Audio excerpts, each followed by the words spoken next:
Alright, it's the time of the year to collect seeds, and I wanted to show you some of the seeds I'm collecting and give you a few tips. First off, I've been collecting seeds in the woods, but also I dry out seeds from any of the vegetables we grow. We want to keep the seeds because we know those vegetables work, so it's very important just sort of dry them out. Got some birch tree here. That'll be interesting if we can get that to go. Some lupine, lots of penstemons. Eden's penstemon and Rocky Mountain penstemon are my favorite. But here's another tip. I'll leave a flower in so I can remember, and it helps me identify what seeds I have collected. And then when I dry the seeds, if you have a lot of seeds, I'll put them in something big like this and just rotate it every now and then. If I had this like this and filled up, even though the lid's off, oxygen still can't really get to the bottom to dry things out, so you can get mold. But so that's how I dry out a lot of these seeds. And I'll put them in a bag like this, leave the bag open, and I'll try and get all the seeds off and take out any of the organic material like stems, because that can cause moisture and eventually mold. But the other thing that I like to do is put what you've collected in a bag like this, and this works for columbine and for these Rocky Mountain penstemon here. Anything that like lupine, where the seeds come out of the top of the husks. And what I'll do is just hold on to what I've already collected, turn those seed husks upside down,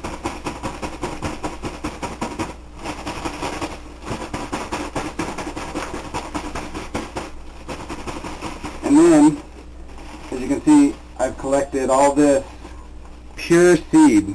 It's all pure seed, and I'll just shake it down into the corner. And so now this is all, that's how I separate the seeds when they're in husks like these. So that's a bunch of Rocky Mountain penstemon seed there. I also like when, like on these Mexican hats, because there's a whole pile of Mexican hat seeds, and I like where they'll just come right off the stem, because then you can just go up the plant and just fill your hand with pure seeds and fill your pockets. But so I'm going to plant a whole bunch of this Mexican hat, and it's red clover, Rocky Mountain penstemon.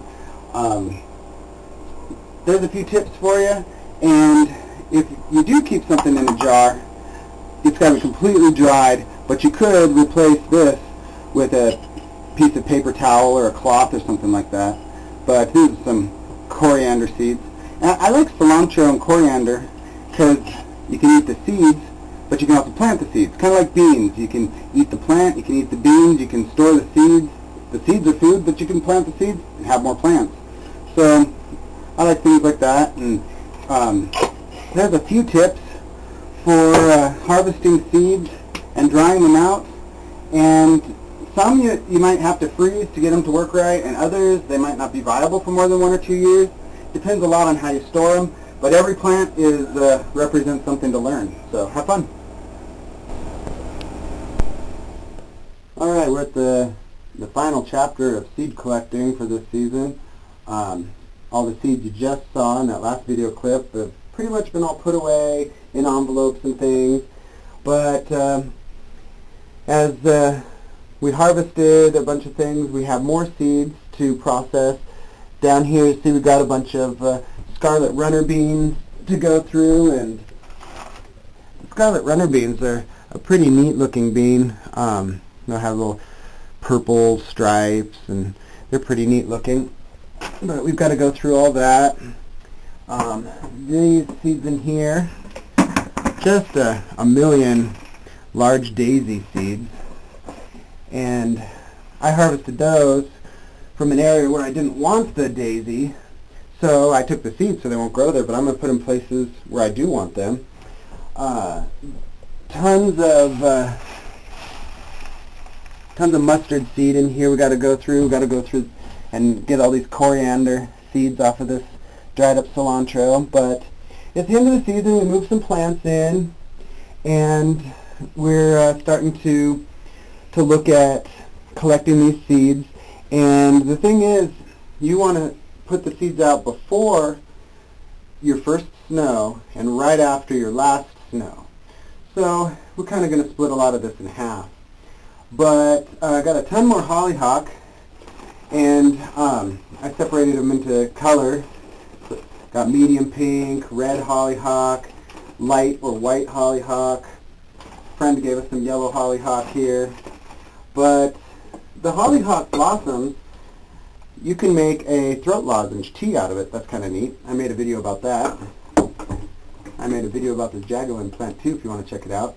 But anyways, what I got here on the table, these are strawberry popping corn. It's an heirloom variety, makes little sort of pinkish popcorn.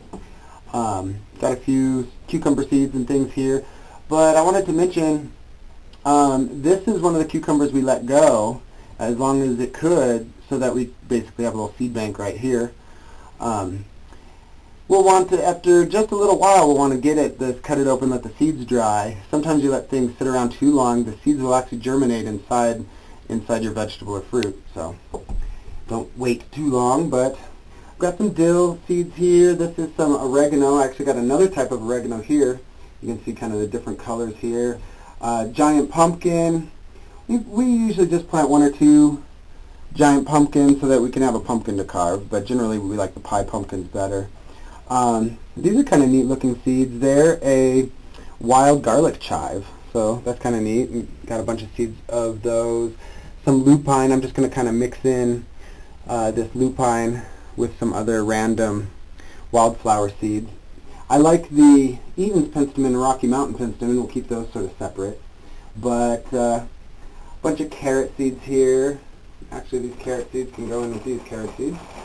And so at this point now, we're pretty much just processing and storing these seeds. Make sure they're properly dried, put them away. Like I said, we'll be putting some out in the dirt here soon, and then in the spring. But you want to get them down in the dirt, otherwise the birds will eat them all. But get out there, save some seeds. Don't forget to save seeds from everything you eat. One thing I like to do, like with a tomato, I'll just spread the seeds on a paper towel, and then this is totally dry. And then I can just fold this up and store that in my seed bank. In the spring, you can cut with scissors however many seeds that you'd like to plant the paper towel right in the dirt. And so that's a nice way to keep anything that's kind of gooey, put it on a paper towel, it'll dry out. The main thing is to keep mold out of your seeds, so watch out if you're using glass jars like I mentioned. And we're pretty much done for the year for harvesting seeds. But there you go. Start your seed bank. It's pretty important.